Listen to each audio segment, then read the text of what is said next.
நிகழவுள்ள யுத்தத்தில் நான் அஸ்திரம் ஏந்தப் போவதில்லை. நானும் எனது சேனையும் ஒரு புறத்தில் நின்று போரிட மாட்டோம். எனது சேனை எனக்கு எதிராகவே யுத்த பூமியில் களமிறங்கும். துவாரகையின் இந்த நாராயணி சேனை அகிலத்தின் சிறந்த சேனையாகும். இந்த சேனையை வெல்வதென்பது எவராலும் இயலாத காரியமாகும்.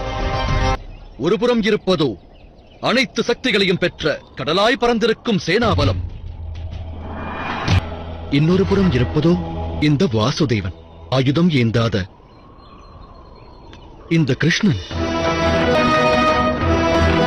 தேர்ந்தெடுக்க வேண்டியது தாம் இருவரே ஆவர். இதில் முதல் உரிமையானது பார்த்தனையே சேரும். நீ வேண்டுவது யாது? எனது முடிவை நான் தீர்மானித்து விட்டேன். நான் தம்மையே வேண்டுகிறேன் மாதவா.